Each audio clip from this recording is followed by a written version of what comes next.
Testing, mic check 1 2. That's better. Testing. Testing, mic check 1 2. That's better. Testing. Testing, mic check 1 2. That's better. Testing. All right. Testing, mic check 1 2. I think I worked out what's going on. Testing.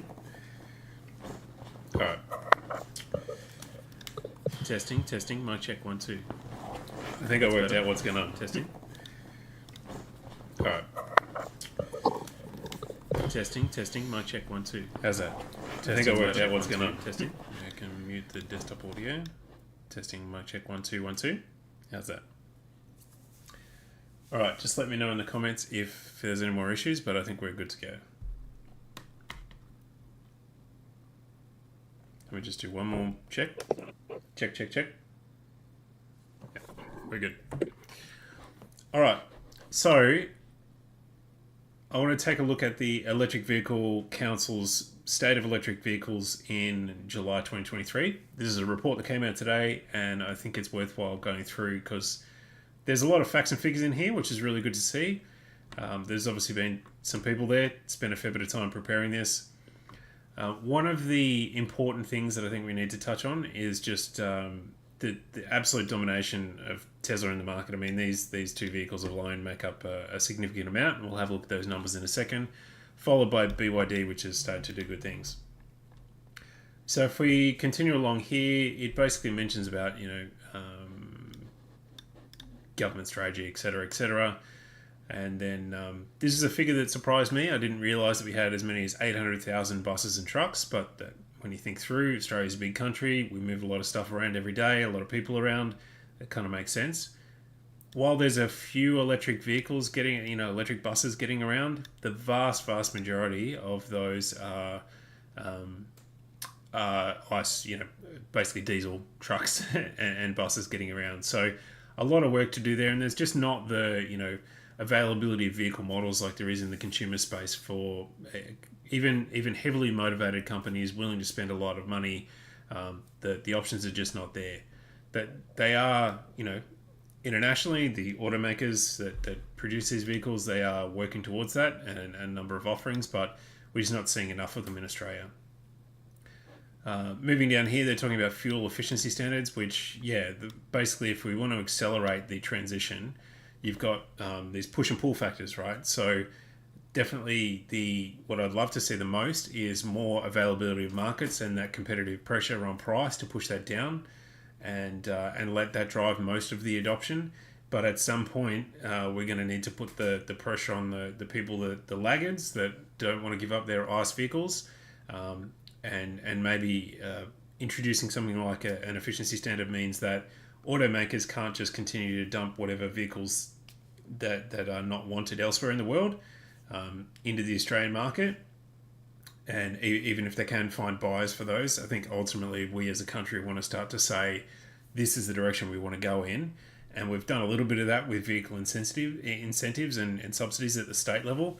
Nothing at the federal level really, other than maybe, I guess, the funding to ARENA. So they co-invest in some of the charging stations, or a lot of them actually. So there's that.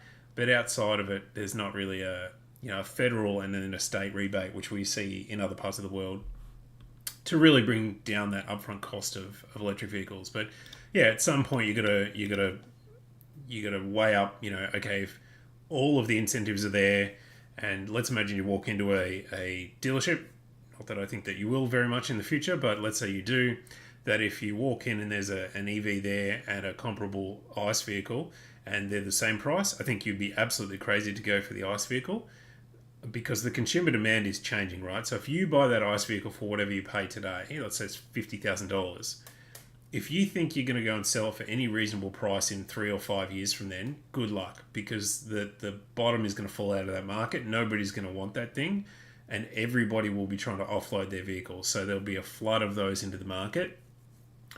And so, the lower ongoings with an EV, the lower cost of servicing and charging versus refueling, that sort of stuff, dramatically different. I mean, it's really, we should think about recharging as like about a third to maybe half the cost of if you're going to fast charge, you might pay up to half of what you pay for fuel. But in my experience, I used to pay say $60 a fortnight for fuel.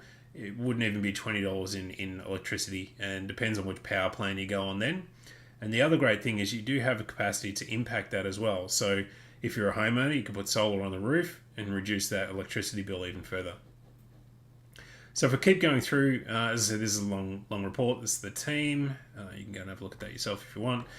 Basically, the number of EVs sold, 46,000 out of the fleet that gets sold every year in Australia of more than 1 million. That's not a significant number. It's growing though. That's the important bit. So we're up to 8.4% of all new EVs sold this year, an increase of 121%. The 3.8% was the basically the uptake last year, and that's grown to 8.4.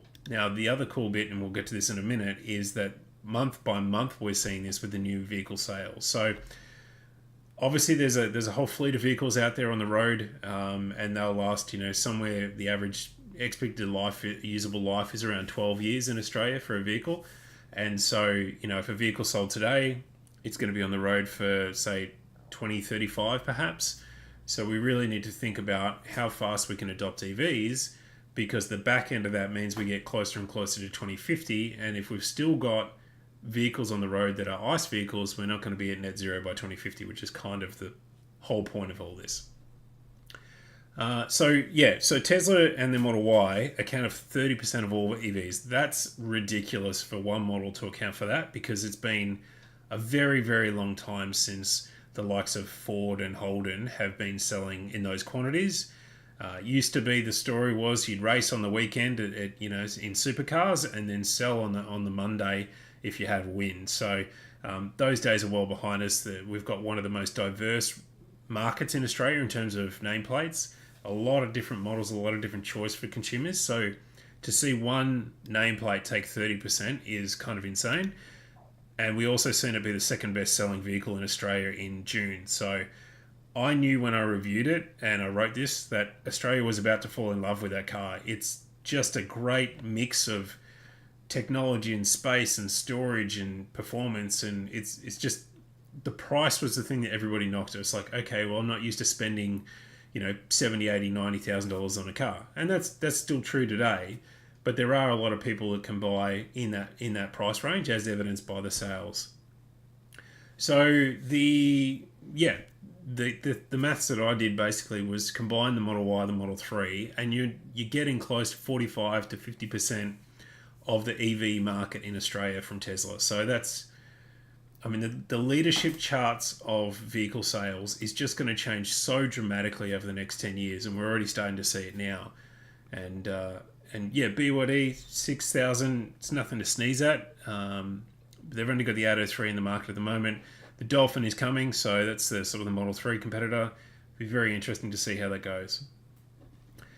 The Febs, so they start to talk a little bit about hybrids. I think you'll be fairly crazy or fairly ambitious, I think, to buy a hybrid and think that you're going to get any kind of resale value on that in the years to come. Ultimately, everybody has so hybrids basically are they were a stopgap solution which fitted a window of time which was probably the last 5 years. And there's a sales graph in a minute that I'll show you that really sort of demonstrates this well, that I think we've kind of hit the peak of where hybrids are going to make it to, which will be overtaken by EVs, and hybrids just won't have a role to play as the range of EVs continues to increase, which it has just over the last couple of years. Then that range discussion really will fade away, and everybody will understand that EVs are a much better alternative. So instead of taking an ICE vehicle and adding an electric motor and drivetrain to that and battery, and making that thing twice as complex, and effectively then you've got to refuel and sometimes refuel and recharge, to shift that to basically be a simplified model. You get to reset on so many things. You get to free up all that extra space. You get to take out the complexity and the price associated with having those two systems in the same car. And we see the benefits of that. The ranges that we're getting from a dedicated EV versus, say, a retrofit on an existing vehicle platform are considerably different. So if we keep going with the charging story here, so 967 high power public chargers. Now high power is kind of a weird way of phrasing that. I mean, they're classing 24 to 99. There's almost no 24 kilowatt DC fast charging. I mean, 50 and above is kind of where it's at. Most of them I've experienced are kind of about 120 to 150. And then, of course, the big Tritium and the ABB are 350, up to 350. So, yeah, the story there, 438 fast charger locations is really great. It's growing. Policy scorecard, don't really care. I mean, some states like Queensland has a $6,000 rebate. It's the best in the country. So that certainly lowers the upfront cost, makes it easy for people to get in, for people to get in. Wouldn't say easy, but easier to get into an EV. So if we look at this starts to be where that story is really told, that we are just taking off in terms of battery electric vehicles. So to think that just 3 years ago, or 2.5 really, 3 years ago, we were at less than a 1%, and now we're at 8.4. Now, extrapolate that out, where do you think that's going to end, right? And there's another great graph coming in a second. If we move down here, we've got the international comparisons. So Australia is lagging the global average. Surprise, surprise. Some historical policies and comments from important politicians probably didn't assist that. Thailand, you're kind of right on par with Thailand, but we're kind of, I think, a little bit more of a developed country than Thailand. So I would expect a little more from us. If we go and look at, I sort of put us in the same camp as the UK. We should be around that. They're way ahead of us. France are at 20%. We're less than 10. So now look at the Norway. I mean, they are the absolute champions of this transition, and they're way out in front. So 90%, nobody's going to catch them. That is a phenomenal success story. And 10 years ago, they were almost nowhere as well. So, I mean, it's proof is in the pudding. That is possible with the right incentives and right motivating factors and getting people on board with the transition is definitely possible. So we're not in a good spot compared to those countries ahead of us. Even China, who often are sort of spoken about as the big polluters of the world, they are well and truly on their transition to EVs. And maybe some of that's out of necessity because their air pollution in cities is to a point where that's really affecting human life. So they're on this transition. So if we go to here, this is another great example of what I was talking about in terms of the FEV or the hybrid solution. You can see that is sort of steady growth but pretty mild, whereas it's the hockey stick for EVs. And I would fully expect that this thing is not going to reach 40,000. It's going to taper out and taper off considerably as more and more people find the car that they're after, their next vehicle in an EV. Again, another way to sort of highlight just the dominance of Tesla here, and then we move into the everybody else. It is great, I would say, that others are starting to put vehicles in the market that are competitive, that are inviting. One of the biggest struggles, like something like the Polestar 2, when I reviewed that, I loved it. And I said, if the Model 3 wasn't in the market, that would probably be the EV that I have in my garage right now. Really cool car, runs Android Automotive. I actually really enjoyed that. It's pretty powerful. The challenge there is just they can't secure enough, enough of them, which is a good problem to have.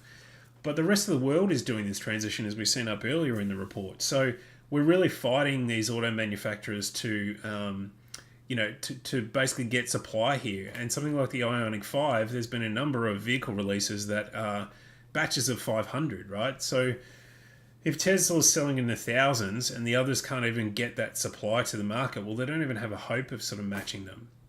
So that means that Tesla's production is just at a point where they can fulfill the Chinese market and the Asian market. Obviously, our vehicles are coming from Shanghai now, as well as have enough to send to other markets like ours.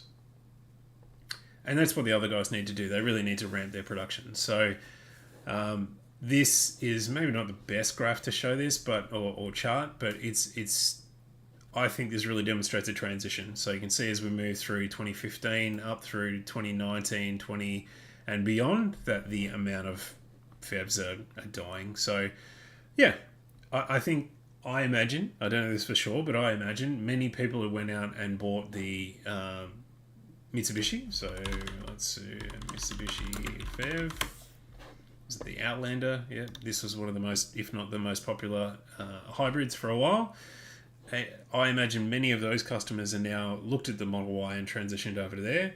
Slightly different vehicle and different size, but if you're after something that can transport 5 adults, a Model Y will do the job for you on that. So just a comment from Empire of Peaches, love it. Seeing a few nice looking BYDs on the road. I agree, I've seen a few around Wodonga as well. And, you know, it's almost like when you pass another EV, you kind of like give them the nod or the wave. Not everybody waves back or acknowledges it, but you kind of like, you feel like you're part of this thing that's happening, a movement that is like, you're doing the right thing, you know, like you're not just ignoring facts and you know, buying any kind of vehicle. And sure, there are great reasons why people still need to buy the vehicles that they do, but I think for those of us who have the capacity, you should look at the benefits and make a serious evaluation about what your next vehicle should be. I decided 5+ years ago that I knew my next vehicle was going to be EV, and I kept that vehicle longer. I had a 2005 Mitsubishi Lancer and effectively ran that for 15 years and drove it into the ground, basically. Its whole usable life, it was my car. I bought it brand new and then sold it and got the Model 3. So that was my dedication. So I used that time with that vehicle to basically save towards the goal. And sure, I would have liked to have upgraded in between to get to a newer car, but I knew that the money was better served going to an electric vehicle. And it was when I seen the Model 3 announced. Thought, okay, I'd driven the Model S and the X, and I thought, well, they're amazing cars. I love the EV and the benefits that come with that, but I'm never going to buy a car in that price point, right? That's serious money to buy those kind of cars. So the next question was, how was I going to afford it? Which is the same sort of thought process I think many of us went through. And then you go, well, if I prioritize this and you know, save here, and you reorganize your finances and really dedicate it and make that a priority. You know, I don't have a swimming pool in the backyard. I don't have a boat, all those kind of things. You know, I don't like go and gamble the money away. So if you dedicate your finances to that task, yes, it's a lot of money, and it was 2019 when I got the Model 3. But yeah, if you make it a priority, I think it can happen. So the good thing now, I guess, is now that we've been in the market a few years, that there are starting to be those people who are selling their vehicles, and there can be some great discounts. Like you could pick up a used Model 3 for 50 to 60 grand potentially. I mean, that's amazing value compared to what it was just a few years ago. Anyway, let's keep moving through the report, and touches on states and territories, a bit of a breakdown. This is really interesting because ACT is such a small state in terms of population. Like, Victoria is now the most populous state, and actually, I wonder if Melbourne is. Let's do. If there's one thing I love to use LLMs for, it's these kind of fact checks. So, which state in Australia has the largest population? So I think Melbourne has the biggest population in a city, but state-wise, I think New South Wales is certainly bigger. Right, so New South Wales, let's see, Australia, largest population. So New South has 8.1, Victoria has 6.7, Queensland 5.2, WA, it doesn't list ACT, but they're further down the list. So yeah, so city with the largest population, Sydney, where as of June, the most populous city of... Interesting. I swear didn't Melbourne overtake Sydney population.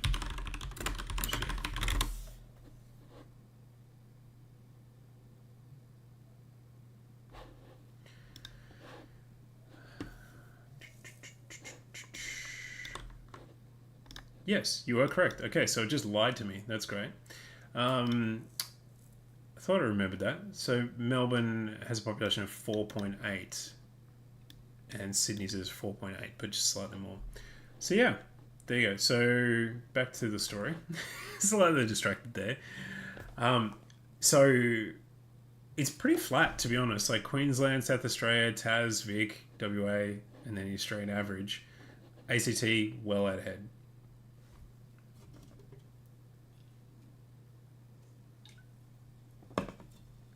Talked about that enough. FEVs are not long for this world. Electric trucks. There are approximately 12 electric trucks currently available in Australia. Now, I think they're talking about mid-size city last mile delivery kind of stuff, not so much the prime movers and B doubles and that sort of stuff. So I've written a few articles about the last mile delivery. So a few beer companies and that kind of thing that are distributing their goods, and that's basically like we've got the manufacturing facility here, the distribution point here, maybe the retail over here, and they just do a circuit. So if the range all adds up and they've got a fast charger at their location, you're good to go, right? That model works. Buses, they've also got a set route, so they know exactly how far they're going to travel every day. Maybe there's some slight variances in that, but overall you're going to know the range required. And I think that transition is happening with buses. It's just about, if the bus companies invest in a bus, they're very unlikely to retire it ahead of its usable life. But they should be making those same considerations that I was talking about earlier, that thinking about the next vehicle purchase, that's the time where they might go, okay, let's try a couple. Honestly, I think the days of trialing it before you buy these, something we've seen a lot with councils and that kind of thing, that they'll buy a couple of EVs, try it out for a couple of years, and then they'll buy some more.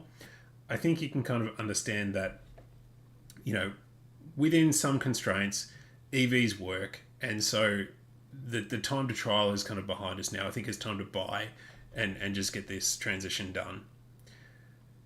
In Victoria specifically, we have this, ambitious target to reduce our emissions, and that time frame continues to come sooner and sooner.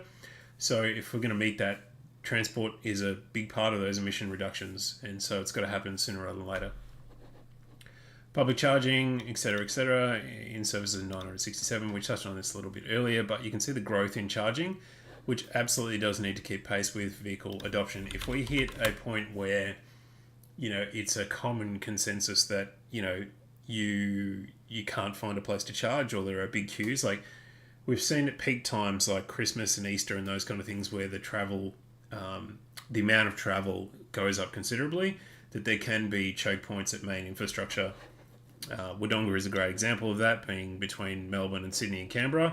That somebody driving through here is a common route, that you can see some wait times during those peak periods. So how do you build against that? It's very hard, because you don't want to overbuild. You don't want to have 24 bays here in Wodonga, and for 50 of the 52 weeks that they're underutilized, because you're just never going to get the return on investment that you'd like.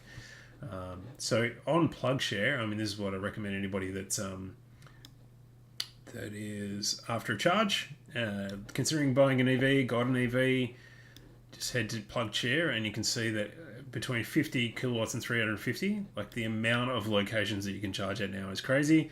Sure, there's still some gaps here. If I want to travel from South Australia over to Perth and drive, I might have an overnight stay here. I've never been on that tour. Some people have done it.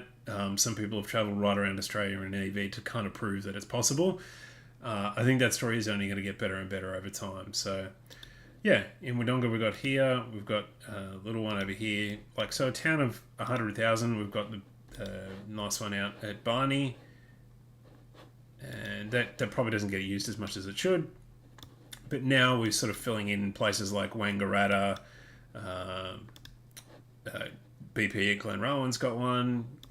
Euroa's always been one of the bigger sort of stops, and Ampol along the way. So that journey between sort of Wodonga and Melbourne is one I've done a lot, and there's more than enough charging infrastructure. And then once you get to Melbourne, it's take your pick. And that's where you use this sort of the availability in your car as to whether that particular spot is busy or not. I think Tesla does a really good job of showing that, and third-party networks I think need to do a little better in terms of dividing up the usage between them. So if they highlight, hey, this is a peak, it's got peak usage right now, and give you an alternate. That's sort of more around the charging experience in the car, I guess, or in the app itself, to just better manage the EV peaks and troughs. They can do that a little bit with flexible pricing as well, so incentivize people that want to charge. If you would charge, say, outside of, I don't know, what the daily, working hours, I guess, if you charge anywhere from sort of, 6 o'clock p.m. to 7 a.m. the next day, I mean, there'll be almost nobody at the chargers versus, charging during office hours. There's quite a lot. And you got to remember too, there'll be an uptake in vehicle fleets, and that means more travel during business hours that will also need charging. Hopefully those vehicles go back and charge, and those businesses put the charging infrastructure at site. And when the vehicle's not in use, it can be charging, but there may also be a consequence that, hey, if I drive from here to Wagga and I want to charge up before I drive home from a meeting, then fast charging might be the answer too. All right, so this is sort of just demonstrating that there's a variance in the number of available fast chargers, 100K and up. They are more expensive, like considerably expensive to put in a 350 kilowatt charger. That's why most are opting for, say, 100, 120, 150, that kind of volume. With most of the Tesla superchargers being the 120 odd, there are some Gen 3 ones that are faster, 250 kilowatts out there. That's another map from PlugShare. This is actually a really good breakdown of the projects that are coming up. So each one of the state governments have kind of announced like a electric vehicle super charging highway. And this is a great example where it's like, hey, if you want to cut right down the middle of Australia, there is about to be a series of chargers that allows you to do that. And this route we looked at before from Adelaide over to Perth, and you get right up and around. So in not too long, the charging story is going to get a whole heap better. And not too long, I mean kind of the next 12 to 18 months is going to really change. All right, what else are we looking at? Destination charging. There is, a lot of funding, as it suggests there. The vehicle program so far is 1.7, 20 million allocated. What I would say about destination charging is it's nice to have. I wouldn't rely on it. So you can, if you're booking accommodation, this is one of the cool things. If you're booking accommodation, there's often now a checkbox to say, do they have charging or not? And so we went and stayed our last family holiday. We went to Lakes Entrance, and the charging story there was okay.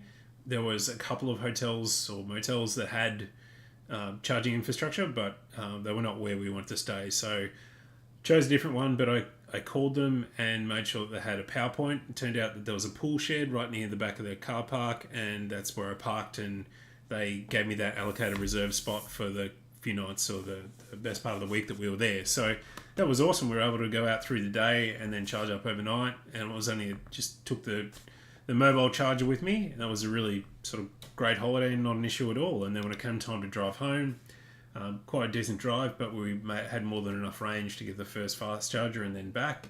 So yeah, that kind of worked out really well actually. And whether it's wineries or hotels or you name it, the amount of destination chargers is starting to grow. So it's not always about the fast charger, it's always about the amount of charge you can put in 24 hours. On the horizon, vehicle to grid. So something Tesla doesn't offer, but some of these other cars, a number of them actually do. So the Hyundai Ioniq 5 and a bunch more of them are starting to offer it. It's a cool feature. It's usually like vehicle to load rather than vehicle to grid. This introduced the discussion about like home batteries. And so we have solar, we don't have a battery yet. Battery's fairly expensive. There's a 75, 80 kilowatt hour battery in my car. There's another 75 kilowatt hour battery in my wife's car next to it, and that's a lot of energy that's stored there. And if it would only take one of us to be home and a blackout happen, that we wish that we could use that, and just Tesla doesn't support it right now. In those vehicles, they never will. The infrastructure in the car is not there, but in future vehicles, who knows? Maybe they do. But yeah, I've seen plenty of great shots of people working from home with a cable running from their car to their laptop and those kind of things. And they're continuing to work and get things done. So I like the concept of it, but ultimately I do think about the experience, the time when it comes inevitably if you did have a blackout. Let's say it's an extended blackout of say 3, 4, 5 hours. You know, your family's home. Your car might be running the heater or cooler. It's running the fridge, the TV. Life's good, and then you get a call and you got to go into work, and you're like, "Sorry, family, I'm going to turn off the power now."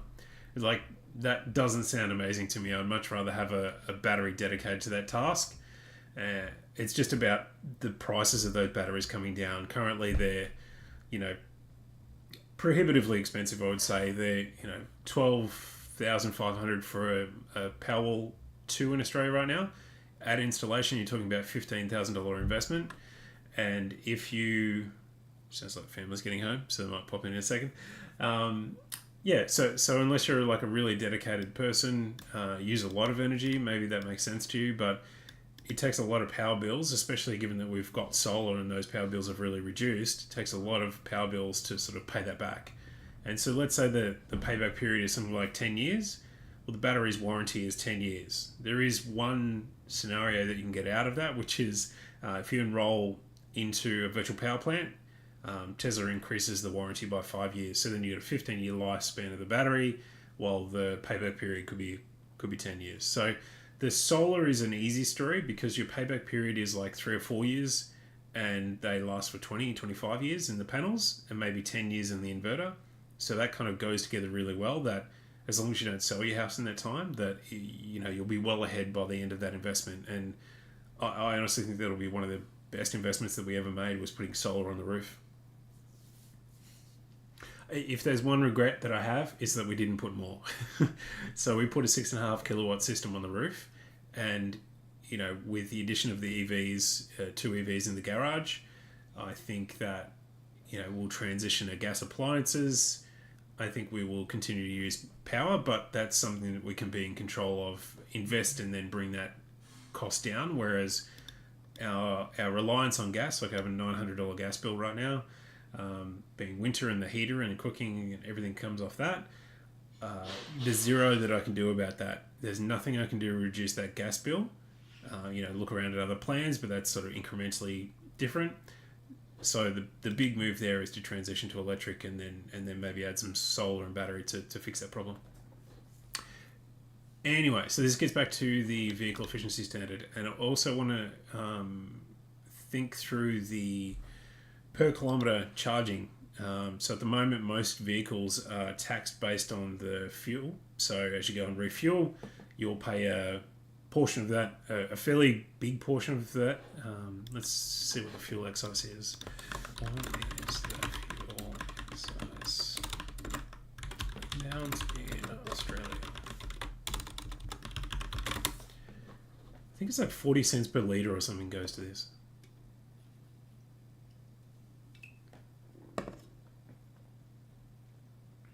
Come on, bud. It's usually like fast as. Okay, wow. Is that real?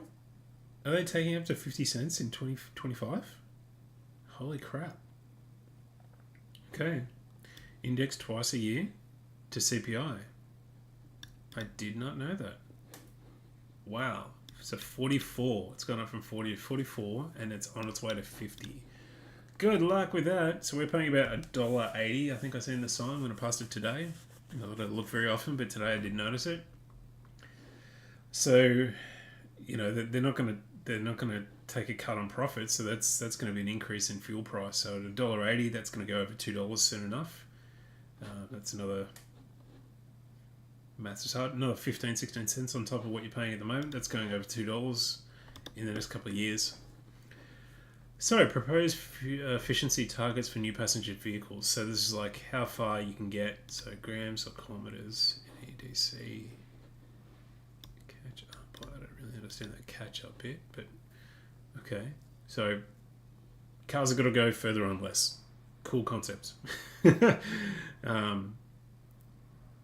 and for light commercial and off-roads SUVs. So there's going to be a point where basically cars are not meeting the standard, and the internal combustion engines that we have today, often turbocharged, they're very evolved, right? They've been iterated over years and years and years and years, and every model release you get slightly more power and that sort of stuff, and maybe a bit more efficiency, but then there's no big unlock or leaps and bounds kind of unlock that happens when you transition to EVs. So every day of the week, zero emissions will beat some emissions. So even if they're successful in yielding a little bit more performance or a little bit more range, it's not the answer. Not the answer. Right, so we've got some supplier side measures in terms of helping EV adoption. So strengthen policy signals, vehicle manufacturers prioritising Australia. I'm not sure how much you can do to make that happen, other than making it cheaper to bring vehicles here. So the last figure that I heard, and I'm sure it's way more now, that to get your vehicle approved and go through all the safety checks and all of that approvals is about $1 million for somebody to put a vehicle in the market. So if you're thinking about, let's say the Atto 3 is like a, $50,000, let's say $50,000, right? And BYD are making, let's say it's 10,000. I don't think it's anywhere near that. It's probably 5, but let's say it's 10. Generously, it's 10. You've got to sell a lot of those vehicles to make up your $1 million to break even, right? And so if the government wants to incentivize them, what if they gave the vehicle manufacturers a discount? We subsidize that in some way and said, look, if you want to bring a new vehicle here, a new EV, it's going to be half that price. If you want to bring a new ICE vehicle here, it's going to be double that price, something like that. They can play around with those market sort of controls. Moving into here, so we just got more similar stuff, and then demand side. So governments have a range of policies and programs to gold standard incentive program. Now this is like the Electric Vehicle Council making these like suggestions, I guess. So upfront rebate of zero interest loan of $3,000. Well, many states already have that.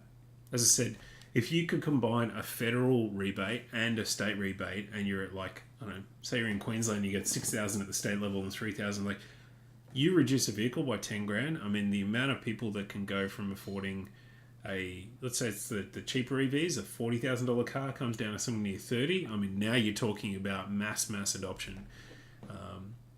If there's one biggest complaint I've heard that's the strongest thing I've heard is just the upfront cost.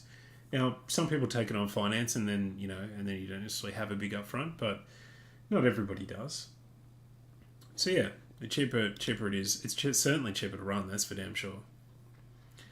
So light EV incentives across Australia. Wondering which incentives when purchasing a vehicle for $50,000. Okay. Goes through who's in power. Not sure that's particularly important because this changes over time. But let's have a look. Rebate, zero interest loan.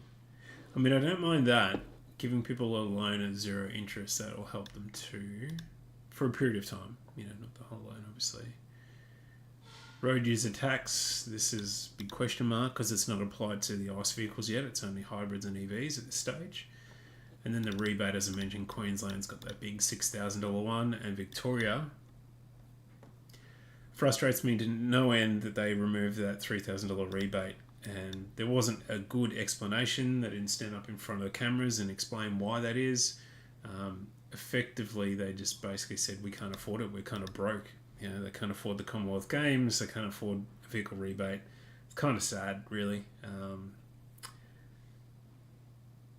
And then this negative $1,600 here, that's because Victoria are charging a road user tax, which is the zero levy. So let's say Vic Roads lev. So the only state that does this at this stage, the others have said once, we're further into the transition, we'll go here. But at this stage, Victoria is the only one. And then this is the table. So it's in the 23-24 year. We're now getting 2.8 cents per every kilometre that we travel. If you're a hybrid, then you get 2.3, and then nothing. So, yay, we got $100 registration discount. Thanks very much, but we're going to pay way more than that in the road user charge. So, that's really disappointing because that is also indexed and that will continue to go up every year. Anyways, let's keep going down here. So, fringe benefits tax, not something I've been able to take advantage of, so I haven't really delved into that too deeply, but this is a good story that there's quite a lot of vehicles, eligible and available and that sort of stuff.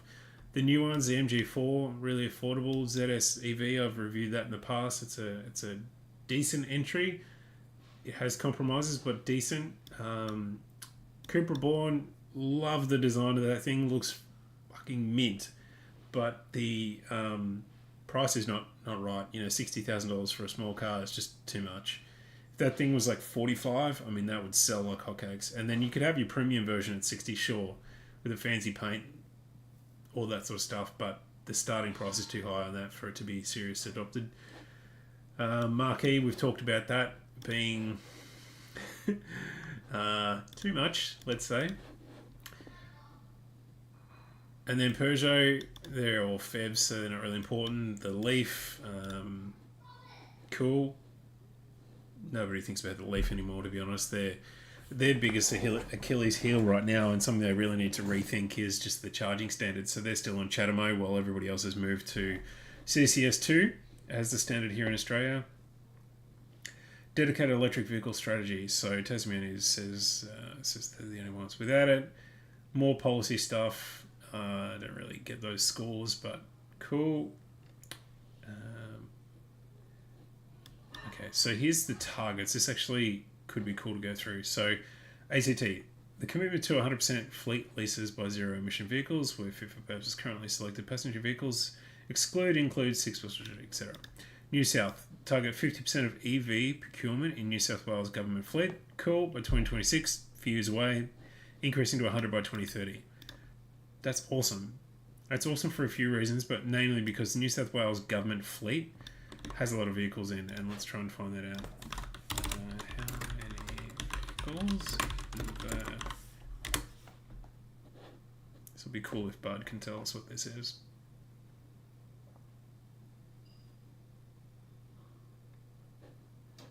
$12,000 vehicles. That's awesome. So that's cool. And so what they do generally, can't speak explicitly about that, but generally what happens is they'll keep it for 3 years, or they'll hit a certain kilometre number, and they'll trade them in, and then that fills the second-hand market and brings the lower prices to those people who can't afford brand new cars. So that's an important strategy. South Australia, the commitment to transition to vehicle fleet by 2030, fit for purpose. Basically, they're leaving room for, let's say you need a ute or something like that, and there are no EV utes. Well, they're sort of carving that out for that reason, which is good. Jacket, it's getting a bit cold in here. Tassie, plan to transition to the government fleet 100% by 2030. Cool. Victoria, zero emission vehicles transition to the fleet 2035. So we've got 5 extra years in Victoria, and this is where it doesn't make sense. So why, just because there's a river that runs between New South Wales and Victoria, would we not be committing to the same? That's crazy. Let's have a look at ask the same question in here. How many vehicles in the gov fleet?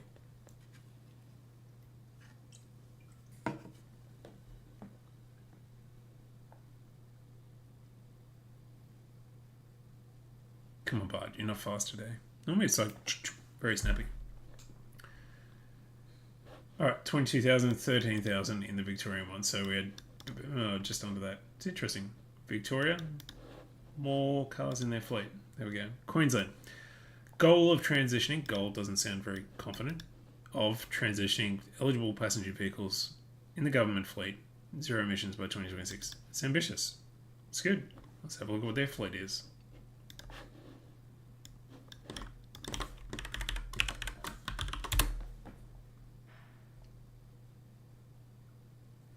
So Emperor Peaches says, I just got an induction stove and my last gas appliance is now hot water. Congratulations, that's awesome. That's where I want to go to. So stove first, probably, hot water system, and then heater in the roof. That'll be an interesting one. It won't be cheap to do those things. We might be talking about the best part of 10 grand to transition all that, but this is then we can lower the cost by investing a bit more in solar. So Queensland have generated 5,000. The government is committed to 5,000 vehicles by 2025, which is slightly different than what this policy says. So either Bard's wrong or they're wrong. I'm going to go with Bard is slightly off. Significant portion of the Q fleet. Righto, let's keep going. We're at page 40 of 74, so this is one hell of a report. We've been going for a little bit now. So, who supports a fuel efficiency standard? Well, federal is 50-50, so cool. Most of them do. Interesting. Who supports a sales target? Not many of them. Queensland, kind of. Wait, who are the survey respondents for this? States' interests shown in submission to the federal government consultation. Okay, interesting. Incentives, all government.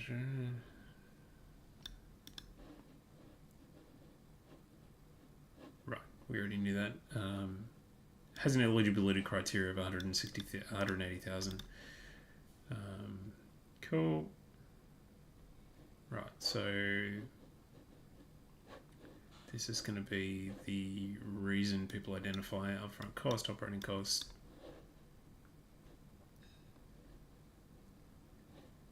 Incentives that promote the EV uptake. Governments need to facilitate the phasing out of older polluting vehicles in the national fleet. This will be essential to achieving. So this is less about the current state of EVs and a little bit more about their, the EV Council's objective, right? So fine, I agree with most of it, but it does need to be detailed that that's what this is, their ambition or what they'd like to see happen, rather than to be specifically about the current status.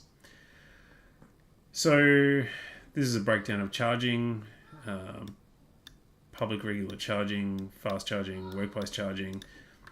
I mean, by far, the majority of charging is going to happen at home, right? Sure, there are some places that, in the city you might not have car parks and that kind of thing. You have to find alternative things, or street parking is happening a little bit. Street charging is happening a little bit as well. Just because there's sort of small exceptions to the rule doesn't mean that we shouldn't proceed. I think there's ways forward, and people are pretty innovative and clever, and they're going to find ways around that stuff. So trucks are a major contributor to the emissions, but receive little government attention. Well, the way I feel about that is, unless there's really good products that can come to the market, like Volvo, Mercedes, and a bunch of them are producing electric trucks, we've got to get them into the market, and then the trucking companies at least have a chance to buy them, and then they're going to start to set these targets about transitioning their fleet. They are all about the dollars in the trucking industry, right? So if you can reduce their costs in any way, shape, or form, it's super competitive as well. So to win contracts, if you've got a lower cost base than your competitor because you've upgraded to EV trucks, and that means your ongoings are so much less. Even if the upfront cost was a little higher, you'll pay back that truck fairly quickly. If the upfront is higher but your ongoings are lower, the delta will be made up faster because of the volume of kilometers that you're doing. So the amount of goods every day, every week, that payback period will be a better story, I think, than even passenger vehicles, to be honest.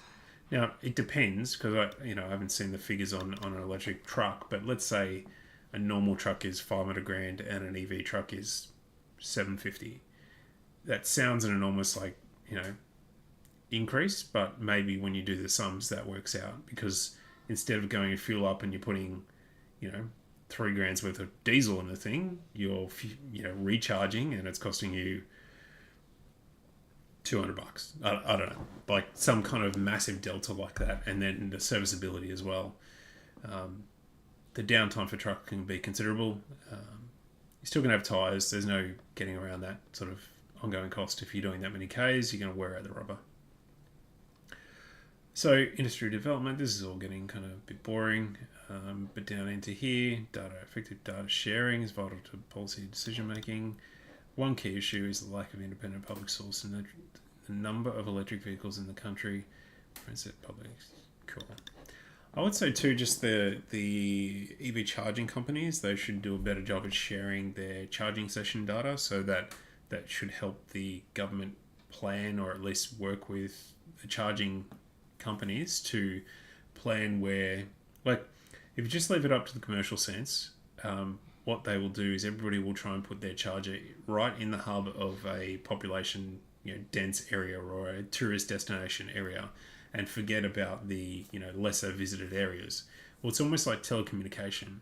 Like, you can't just go and install 4G in the city and think about and then forget about the people in regional areas and rural or remote areas.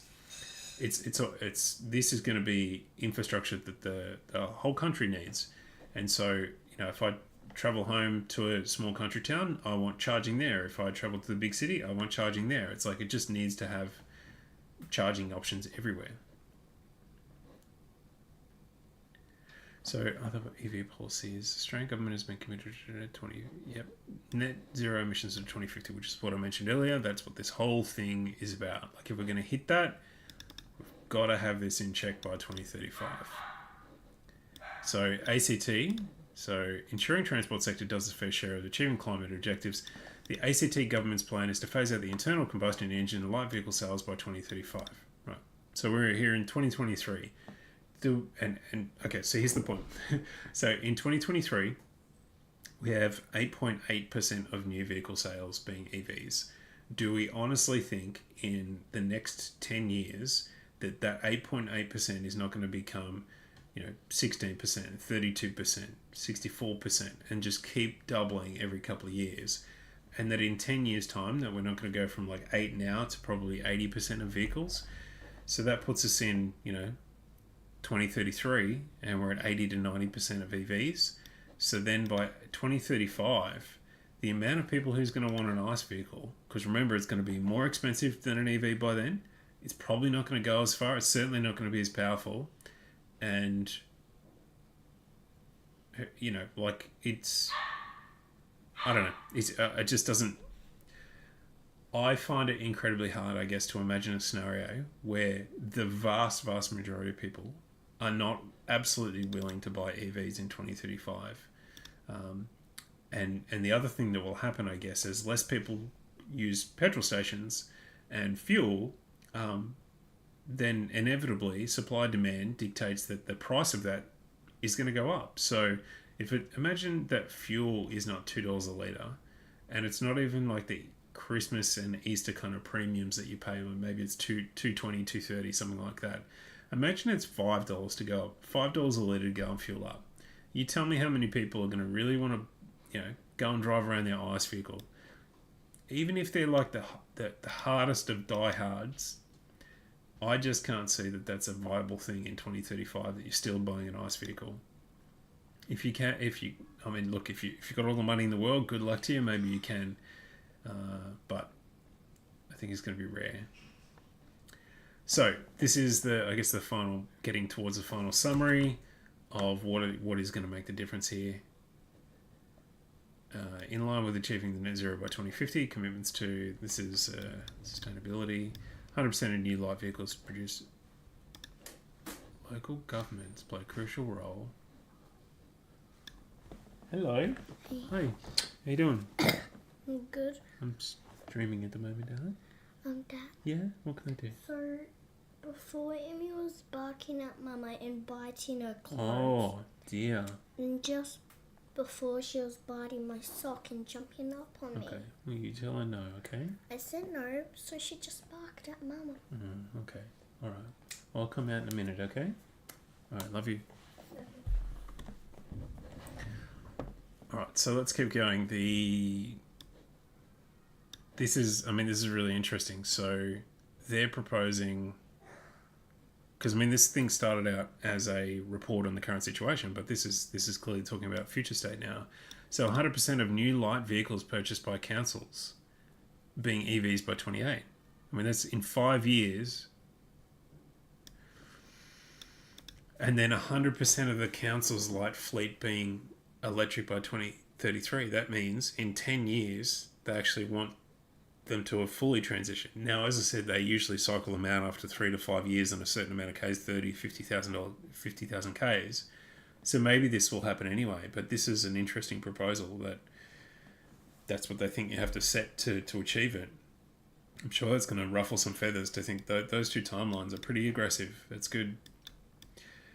Heavy vehicles. Being 100% of new heavy vehicles being purchased by the councils being EVs by 2040. Okay, so they're giving them a bit more timeline on the heavy vehicle bit, because who knows whether it's hydrogen or something, I don't know.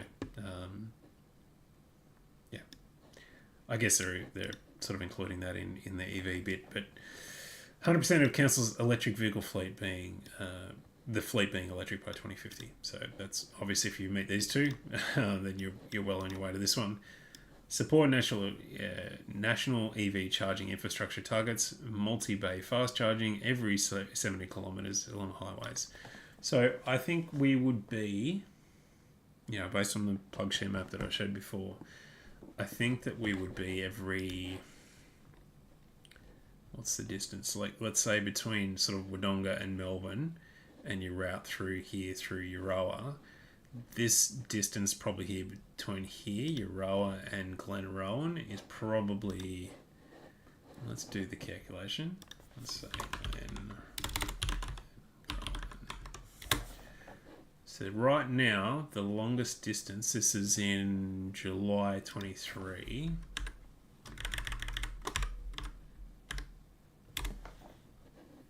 We're talking about 68 at the moment. Now, do I want to get off the freeway and go into Glenrowan? Probably not. But you could. So what they're trying to say is, not just that distance there, but all of the infrastructure. Like maybe there are parts in between, Sydney to Queensland, all the major highways that you would be. Every 70 kilometres you have fast charging, and then every 5Ks in urban, which is, it's going to get to the point where I think shopping malls, service stations are going to transition. There's just going to be a lot of charging options, I think, which is going to be great. And who can, I think there's going to be price wars too, to be honest. Like, not everyone's going to charge the same. And so you might think, well, I could go to Woolworths and charge my car and I'll, pay X at Coles, and then I'll, compare that with what I pay at Woolworths and that kind of thing. And so, yes, the groceries might be XYZ cost, but the charging is cheaper, and maybe that's a deal. A bit like you'll get 5 cents off your fuel or whatever. They'll throw the same discounts off, 5 cents off your charging, that kind of thing. Region-specific targets, adoption, non-car transport community choice, micro-mobility, 25%. So, obviously, electric scooters and that kind of thing might play a role in the future electric bikes. Number 2, incentivising the adoption of electric vehicles. Here are some things. Consider opportunities to incentivise future development, lower emission zones. So that would be like, hey, unless you're in if you draw, some of the cities overseas do this already, that they draw a zone around the centre of the city, and they say, hey, unless you've got like an EV or a low emission vehicle, you can't get in there. Or if you do, then you pay a sort of an exorbitant tax. So it really disincentivises people from driving their ICE vehicles in there. What I will say is I kind of got a quick eye into the future, I guess, when we had our honeymoon at Hamilton Island, and they don't really have anything sort of other than electric golf buggies to get around in. And so that was really cool. And then it was like super quiet, and everyone's buzzing around in their electric electric golf buggies versus, combustion vehicles, and the sound and emissions and stuff. It was noticeable. It was a really cool place to be, and if our city centres turned into that, it'd be a nice place to live. Enabling EVs in car sharing fleets, well, that's already happening. Procurement policies that preference external contractors transition to EVs. Now, I don't know that you can really do that. Like, if you're using an external contractor, can you really say what vehicles that they use? I guess you can if you're government, but it's a bit of a stretch, that one for me. Future-proofing the build environment for EVs. Future-proofing the build environment for... that's a terrible sentence, but in line with the EV readiness and provisions of National Construction Code, incorporate EV charging as a requirement, right? So we just seen this week, like, Victoria ban new houses from 24 can't have gas connections, right? So it's definitely possible that states go down this route and say, hey, if you're building a new home, you're going to put an EV charger in. Or certainly if you're building like an apartment building with a block of, with some garages underneath, there's going to be some charging infrastructure. So you can avoid the future battles about can we get it installed or not. It would just be in there by default. If you're building a car park, like a parking garage, then certainly I'd expect that to at some stage come into the building regs. That's part of your infrastructure. Enabling the rollout of charging infrastructure, offer land at no cost long-term leases. Well, that'd be a cool thing to do. I mean, they need to go somewhere.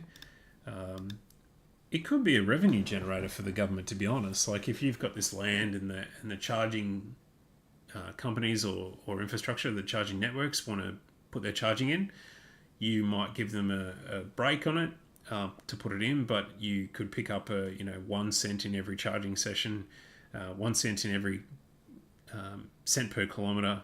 So let's say you charge 40 cents per kilowatt hour. That 1 cent of that goes to the landowner, for example. And so that would be ongoing revenue for the life of that charging location. So I don't know that it necessarily needs to be no cost. I mean, I think there could be some. But yeah, big win-win. Here locally, we had the charging infrastructure. Tesla worked with the local council to get 6-bay supercharger. This is back in 2015-16. And that's worked really well. It's a great central location, short walk to the shops, that kind of thing. And I think those kind of arrangements can work really well. A fleet transition plan to 100% EVs across councils. So we touched on that before. So transitioning the fleet. Now, I actually think there's one that's kind of missing here. Like, this is maybe what the government could mandate. But I think there needs to be a lot of work done in terms of incentivizing businesses and promoting to businesses the benefits of doing this. One thing that I really like about having an EV, a new modern digital EV, is that the key is the phone, right? So, there's no remembering the keys, and if you were switching a car between employees, you wouldn't have to worry about physical keys. You just send them a key via email and they go and jump in the car and drive away. So for me, that's actually like a nice convenient factor, and they could maybe monitor the amount of charge in the car and that kind of thing, or turn the heating on early, and lots of fun stuff you can do when you've got a digital connected car. Promoting shared mobility. It doesn't touch on robo-taxis or anything like that, but it's certainly it's going to impact and be part of rideshare for sure. We see Uber give incentives to those drivers who want to drive EVs. They give more of a cut of the revenue and those kind of incentives, which is really good. But ultimately, I want to see autonomy here and robo-taxi stuff. But in the meantime, some dedicated footpaths and that kind of thing, or bike paths for electric bikes or electric scooters, those kind of things, rather than just ban them. Let's look at how we can support them. Increasing awareness of electric vehicles is definitely part of the transition. I'm surprised this is number 7, to be honest. Getting the information into the hands of the people that don't know the EV story yet is probably the most critical. So it's cool that if you're talking to your family that and you own an EV and maybe part of this is really if you use an EV at work, then you go home and you tell your family and friends about your experience, and hopefully that's a good story to tell, and then they start to think about an EV as their next vehicle kind of thing. That word of mouth is really strong. And I will know that Tesla recently returned their referral program as well. So that word of mouth is we know this is true of social, but certainly that just spreads like wildfire when you, and the recommendations, there's great data about, how effective an ad is versus like word of mouth. And, if it comes from a trusted source, you're much, much, much more likely to believe it and act on it than a banner ad, for example. So yeah, increasing not only the knowledge about EVs and their benefits, but also as the prices come down and they become more affordable, dealing with that perception that like, yeah, EVs are great, but they're like for the rich. I think that story needs to change, and people need to understand that there are these, $40,000, which will soon be $30,000 cars, and the cheaper ride share as well. So if autonomy does happen the way that we think it will, then the cost of riding each kilometre will be dramatically less than it is today, which overall helps everybody at every price point. So explanation of policy and assessment metrics. This is sort of just behind the scenes details, I think. I'm not sure that I need to go through each one of these. These are more like definitions for the stuff that we've just read. And it goes on. And then electric vehicle sales. So this is a history. And they started tracking it from 2011, where there were just 49 EV sales. 0.0% of market share. And now we're at 8.4. That's cool. You know what's really cool is I think we can do this. Take this data and project when EVs at 80. Project what percentage EVs will be at in 2030.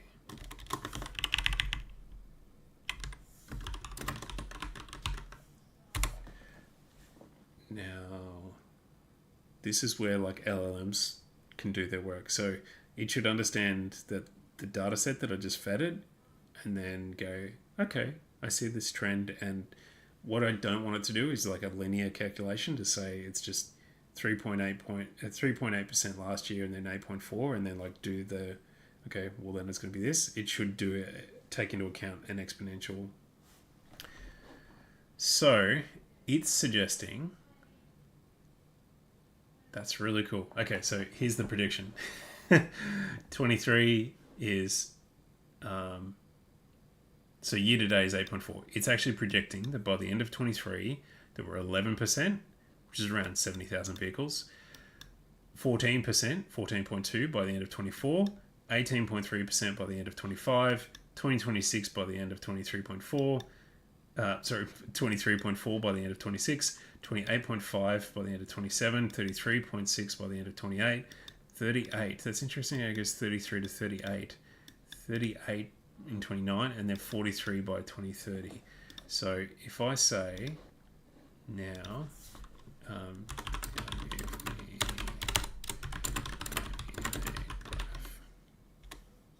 Hopefully, it'll draw me a graph.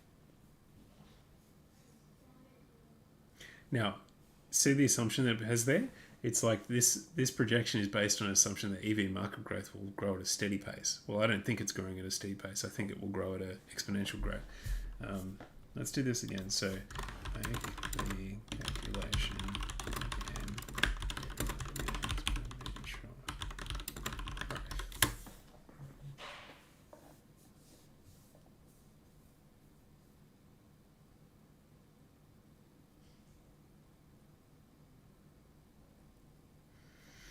So it's 43.8 in 2030, and I'll be interested to see what it thinks.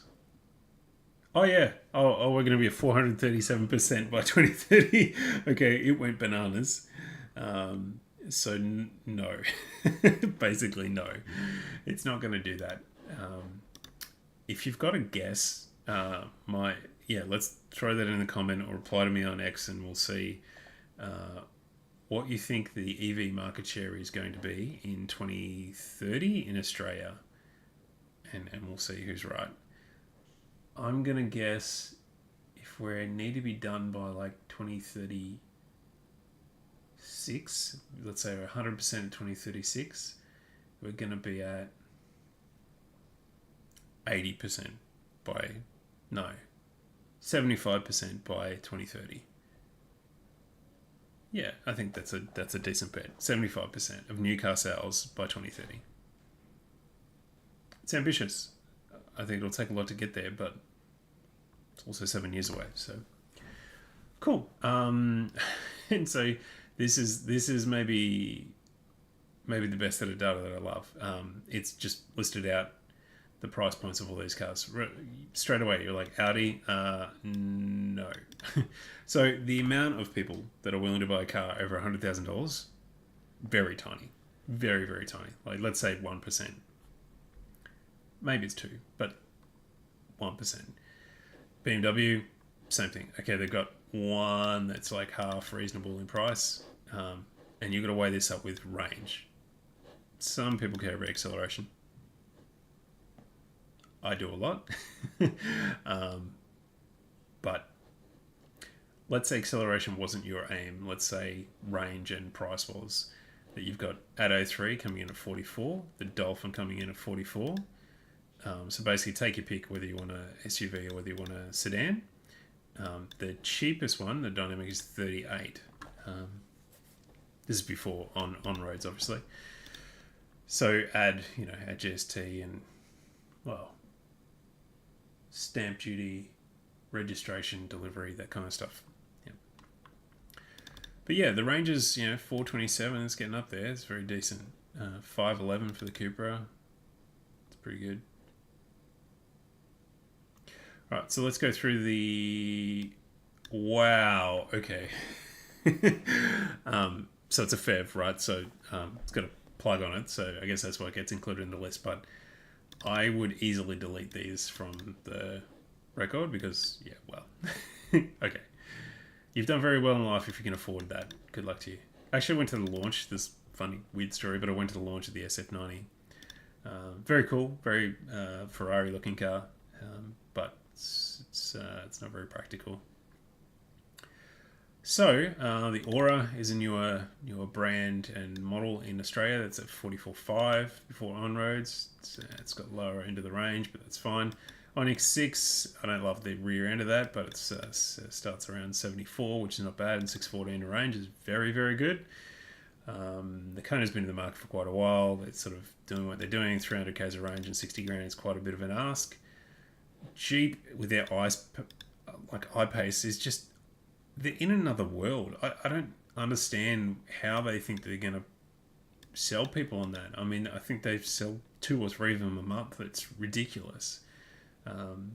I reviewed this EV400 SE like 5 years ago or something. It's just bonkers. Like, it just doesn't make sense. It's got a 90 kilowatt pack. That's probably part of the price, but it's slower than my Model 3. It's way more expensive.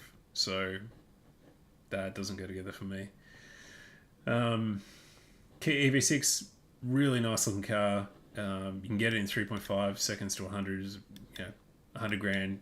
That's a pretty compelling offering. Not bad. They just don't ship enough of them here. And I've actually seen a couple around town. So starting at 72, that's pretty good. And 528, very cool indeed.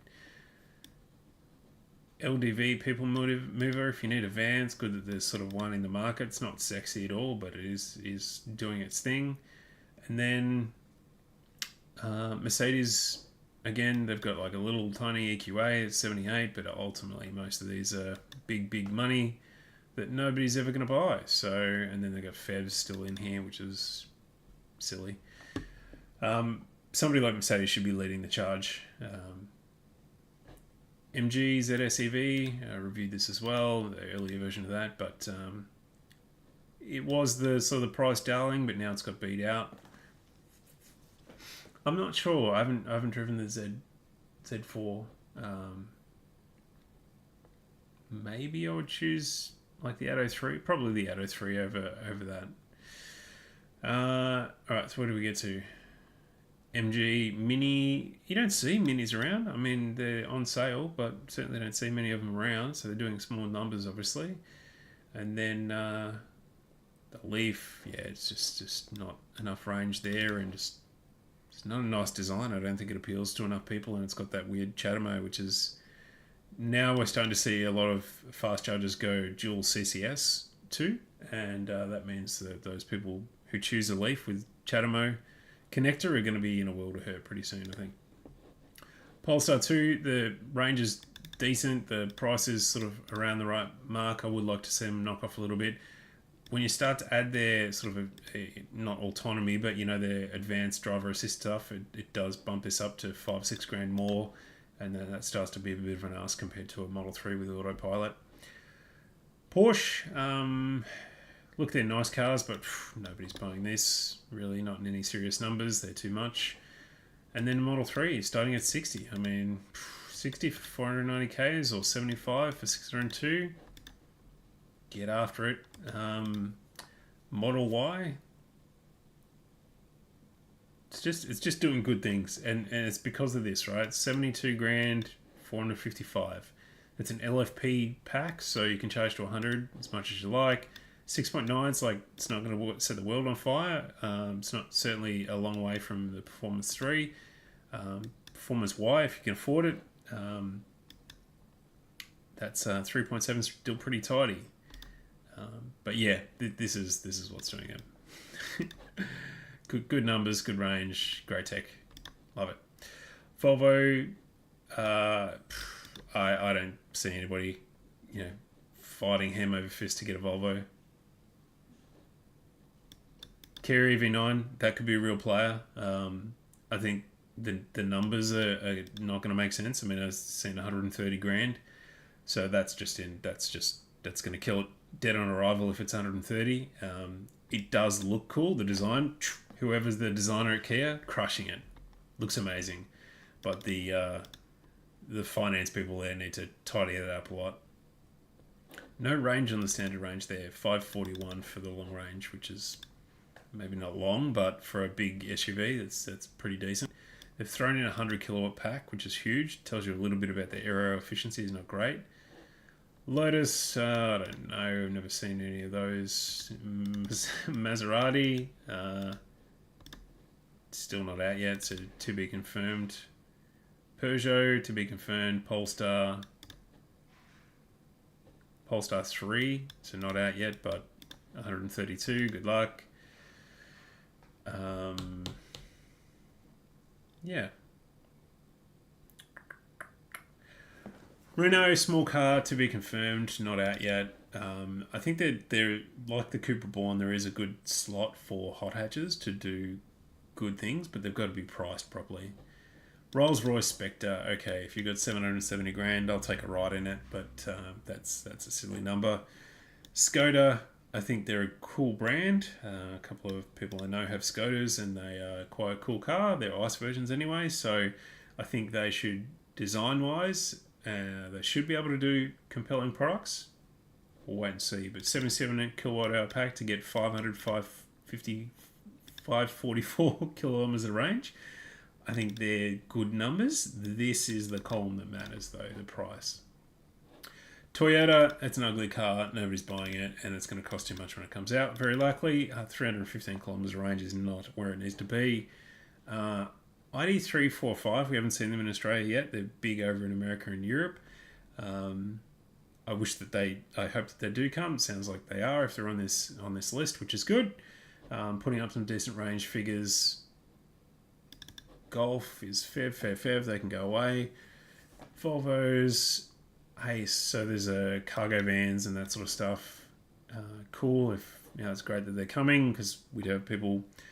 Look, if you're somebody who ships flowers and whatever else, if that's your deal, then last mile delivery, that's you. That's great. Maybe Australia Post goes and buys a ton of them. I don't know. That's good. There's some fringe brands, yeah, like just ones that are making EVs, which is good to see. LDV ET60, it's the Australia's first electric ute. It's 90-something grand, and they've sold like 3 of them. So overpriced for what it is, especially the range. We need something like the Rivian. We need don't want to say it, but something like the Cybertruck in terms of the specs of that design, very controversial, not everybody's bag, but I think there's a long story to tell in terms of electric utes, and in terms of our vehicle sales in Australia, utes are responsible for a significant amount of them. So I think utes just have to come to market in Australia very quickly for the transition to start to happen. And a lot of those fleet vehicles that we talked about earlier in government divisions and that sort of stuff, that they are off-road vehicles all of the time, so they need that style of vehicle before they can really entertain upgrading to an EV. And we're kind of nearly at the end now. We're at EV trucks, and you can see a lot of coming soon. There's a few available now, but these are not big stories to tell. It is awesome to see quite a diverse range, although some of them, like the Janus, is a retrofit, which is they are going to get absolutely slaughtered once the real dedicated EV trucks come into the market in a serious way. You just can't make a traditional drivetrain work. The distribution of batteries and things like that just don't go together. So good luck, but I think they'll be challenged. Now, this surprises me, just the sheer amount of buses. I kind of wasn't expecting that. I knew like BYD. When we're talking about full-size 70-seat buses, like that's cool. And ranges of 350, like they don't do anywhere near that per day. Now, some of these bigger ranges are going to be important for your coach-style, touristy kind of travelling. If you want to go from, I don't know, Melbourne to Sydney or something, then you'll be putting on a few Ks per day, which is really good. Good if they're EV Ks, I guess. So electric 2-wheelers and 3-wheelers. Wow. Okay, so now we're into bikes and stuff. Savic is a brand that I've covered a little bit in the past. Don't really recognise a heap of those, other than there'll be like Harley Davidson and stuff as well. So that, my friends, is 74 pages of the Electric Vehicle Council's report. We covered a lot of bases. It's a cool read. I hope you've enjoyed this. And I think I'll wrap up there. If you are interested in using my referral code, I can happily supply it. If you want to buy a Tesla, if you want to buy something else, go for it. Just buy a damn EV. Bye.